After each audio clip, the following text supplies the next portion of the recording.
Saputra Kori Official. Apa kabar kalian semua hari ini guys? Semoga sehat selalu dan semoga di bulan puasa ini kalian bisa tetap semangat menjalankan puasanya. Semoga bisa full juga puasanya dan jangan patah semangat, oke? Karena di sini gue bakal selalu nemenin kalian dengan video-video terbaru gue. Dan yang pastinya sekarang kita baru banget lagi munculin story time setelah sekian lama kita nggak muncul karena segmen ini baru akhirnya ketemu cerita-cerita yang bagus lagi. Karena balik lagi kita tuh emang selalu nyari cerita yang terbaik dari cerita yang udah temen-temen ceritain ke admin gue. Dan guys, sekarang kita udah masuk ke Storytime hashtag 40 edisi spesial Ramadan.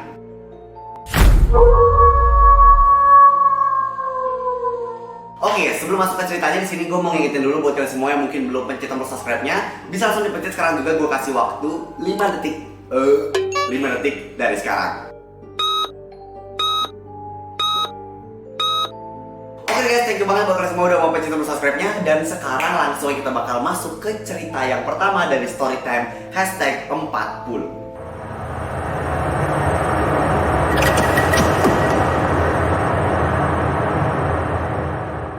Cerita yang pertama. Hai Kak Kori, aku mau cerita tentang pengalamanku. Tapi sebelum itu perkenalkan, nama aku Raisah Putri, biasa dipanggil Putri. Kenapa belakangan ini kita selalu sering bertemu dengan nama Putri ya? Adikmu Putri, Putri dan Putri. Putri, pergilah Putri dari hidup ini Putri. Canda, Putri bukan Putri lo maksudnya. Pada hari Sabtu, ku turut ayah ke kota. Gak bisa deh. Pada hari Sabtu pukul 16.00 aku pergi ke sekolah untuk ekskul membatik. Gila, keren banget. Ekskul membatik anjing. Ekskul sekolah gue pramuka aja gak jalan. Sampai di sekolah aku menuju ruangan khusus membatik.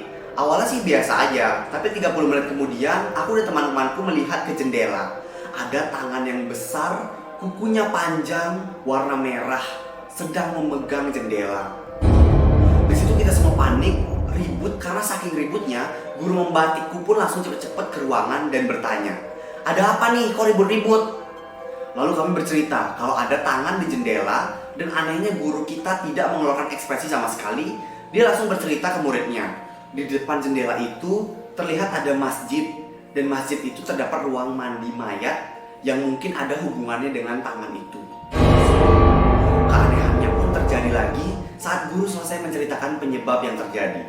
Setelah itu terlihat ada orang yang nempel di jendela, berarti kayak blok gitu dong ya. Melotot, dia tersenyum dan giginya berisi banyak banget darah. Rambutnya panjang dan bajunya kayak warna buta gitu kak, buta. Kami semua langsung panik dan langsung siap-siap pulang. Alhasil tugas yang diberikan tidak kami selesaikan. Kami pun berlari keluar ruangan karena saking seramnya. Ya lu bayangin aja eskul jam 4 sore. Itu udah sore, harusnya lu udah pulang, malah eskul batik. Sekali-sekali pagi aja deh lu eskul batiknya deh. Itu cerita yang pertama, creepy banget ya, karena serem lah. Pokoknya ngeliat di jendela tiba-tiba neplek ada hantu tuh lebih serem dibandingkan lu ngeliat dari jauh gitu. Ini di jendela masalahnya. Oke, sekarang kita next ke cerita yang kedua.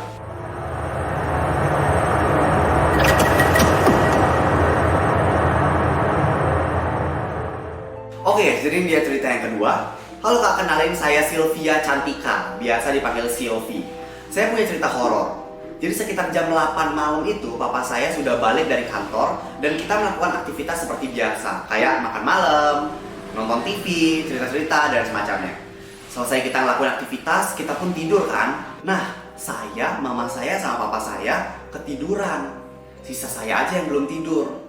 Jadi saya begadang sampai jam 2. Nah, sekitar jam 1 saya dengar ada yang mecahin kaca pakai batu dari luar ke arah rumah kosong itu. Oh, berarti ada rumah kosong yang dilemparin batu pada malam hari itu.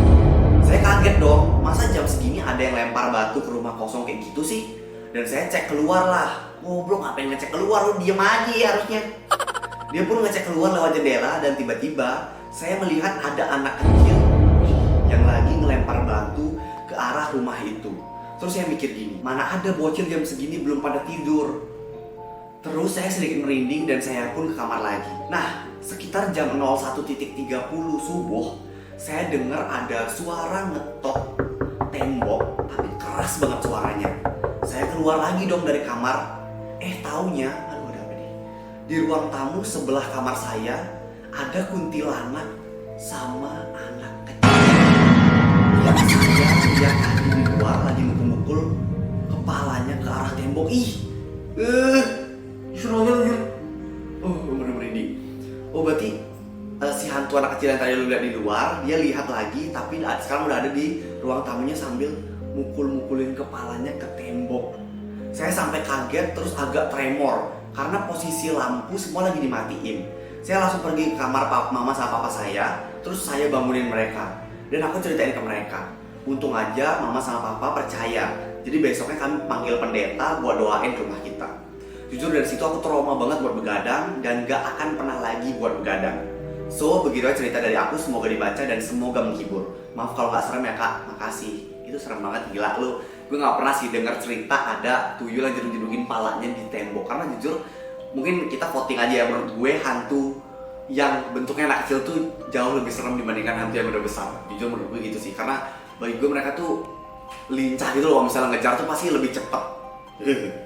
Oke, kita next ke cerita yang ketiga.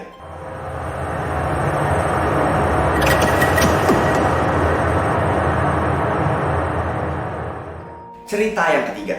Halo, aku Justinus. Wih, keren banget nama lu, Justinus. Kayak nama apa Justinus? Cerita saya waktu baru-baru ini. Waduh. Waktu itu keluarga aku pergi ke Swedia. Orang kaya Justinus. Untuk menjenguk nenekku dan menjalankan bisnis keluarga. Anjay, udah kayak cerita Wattpad belum nih. Kami pun menginap di rumah nenekku. Rumah itu sudah lama sekali. Sudah ada dari nenekku. Sudah ada dari neneknya nenekku. Berarti buyut lu ya jadinya. Aku males ngitung, jadi kakak aja yang ngitung. Ya, lu gimana sih nyuruh gue yang ngitung? Itu bukan masalah ngitung, itu masalah nama. Neneknya dari neneknya, berarti buyut. Nah, rumah nenek aku berada di tengah hutan, jadi keangkerannya itu bertambah. Kami sudah menginap 1 bulan di Swedia, dan pada malam terakhir, aku terbangun tengah malam karena ada yang menyalakan lampu kamarku. Waktu itu aku mengira itu adalah kakakku yang jahil. Jadi aku biarkan, tapi lampunya tidak kunjung mati. Aku pun merasakan ada yang aneh. Aku melihat sekeliling kamar dan tidak ada orang selain aku di kamar itu. Aku mulai merasa tidak nyaman, jadi aku menonton TV saja. Karena sudah merasa bosan menonton TV, aku melihat pemandangan di luar. Dan saat aku membuka korden, aku melihat gerombolan orang yang tidak memiliki kepala sedang memegang kapak. Dan kakinya juga dirantai. Anjir, sontak aku lari ke kamar mamaku dan aku tidur di sana. Pada esok harinya, aku demam tinggi dan tidak jadi berangkat selama 5 hari. Jadi aku pun tobat main ke rumah nenekku lagi. Sekian dan terima kasih. Wah, ini termasuk hantu yang tumen gue denger sih ya. Ada hantu, gak ada kepalanya, megang kapak. Mereka gerombolan dan dipakein rantai di kakinya. Berarti itu kayak perison-perison gitu gak sih? Kayak mereka apa ya, kayak penjahat-penjahat gitu gak sih yang lagi di penjara, tapi gak ada kepalanya anjir. Mungkin di situ kayak bekas kejahatan apa gitu mungkin ya, gue nggak tahu. Tapi jujur ini serem banget sih Justinus cerita lo. Tapi keren aja lu udah bisa ke Swedia umur kecil begitu ya. Oke, next aja kita lanjut ke cerita yang terakhir yang bakal menutup story time #40 kali ini.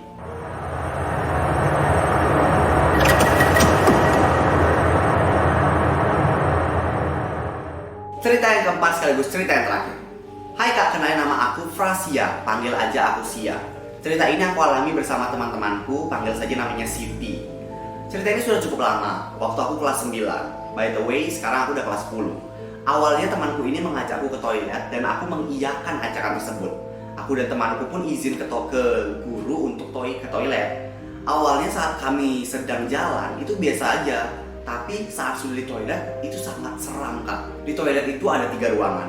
Kamu di sana saja ya, tunjukku ke toilet 2 dan 3. Lah, di situ toiletnya kotor, ucap temanku. Di toilet satu ini ada orang, jadi aku dan temanku menunggu. Tetapi sudah cukup lama kami menunggu, akhirnya aku memberanikan diri untuk mengetuk pintunya. Tetapi tidak ada jawaban sama sekali dari dalam. Setelah cukup lama, aku mencoba melihat dari bawah. By the way, toiletnya ini pintunya itu nggak sampai bawah. Oke, ngerti? Jadi kayak toiletnya itu pintunya nggak yang nutupin sampai bawah. Jadi lu bisa ngintip dari bawah pintu toiletnya kayak gitu. Jadi di antara pintu toilet dan bawahnya itu tuh masih ada jarak atau celah sedikit. Nah, disitulah aku menoleh dan saat aku lihat ada kaki. Jadi aku langsung menunggu lagi karena di dalam ada orang. Tetapi bagiku ini sudah sangat lama. Jadi aku mencoba untuk mengetuknya sekali lagi dan kembali lagi tidak ada jawaban. Aku pun mulai mencoba membuka pintu tersebut Dan ternyata saat dibuka tidak ada orang sama sekali. Lampu langsung mati dan pintu keluar toiletnya itu juga tertutup seketika. Tiba-tiba keran air di toilet satu ini nyala secara tiba-tiba. Aku pun panik dan tidak bisa bergerak. Saat aku mau keluar, aku tidak sengaja melihat kaca. Aduh, lihat apa nih? Melihat kaca dan aku lihat di kaca itu adalah kuntilanak yang lucunya serem banget. Matanya hitam dan ada luka goresan-goresan gitu berisi darah mengalir di wajahnya. Aku semakin panik dan berusaha membuka pintu. Temanku matanya sudah berkaca-kaca dan dia berdoa. Aku pun segera berdoa sambil menyalakan lampu dan membuka pintu. Akhirnya lampu nyala dan pintu juga terbuka. Aku dan teman-temanku pun cepat-cepat lari ke dalam kelas. Sesampainya kami di kelas, kami dimarahi karena lama di toilet. Kami ingin menceritakan kejadian itu tapi kami juga takut. Sekian ceritanya, terima kasih dan maaf jika ada kata yang tidak sopan. Wow, ini Siti sama Sia cerita lo good banget ya, karena di sekolah biasanya emang sering-seringnya sih. Dulu gue juga pernah waktu SD, nggak tahu sih ini bener atau enggak, tapi mitos katanya di kamar mandi gue itu pernah katanya ada lilin lah, kuku-kuku, terus itu ada orang nangis dan sebagainya. Jadi emang biasanya sekolah tuh konotasi negatif itu berada di kamar mandinya biasanya. Dan ini kalau gue nemu kayak gini sih, gue nggak bakal kencing di sekolah lagi sih ya. Oke, itu aja cerita gue untuk Storytime Hashtag 40 kali ini. Terima kasih banyak buat kalian semua udah menceritakan ceritanya ke tim gue. Next, kalau misalnya kalian mau cerita lagi bisa langsung ke email ataupun WhatsApp yang ada di bawah sini. Pasti langsung di-handle sama tim-tim gue, oke? Itu dari gue untuk cerita kali ini. Sampai jumpa di video berikutnya. Semangat puasanya dan jangan lupa subrek channel ini, oke? Bye-bye, selamat malam Jumat dan hati-hati di pojok kamar kalian.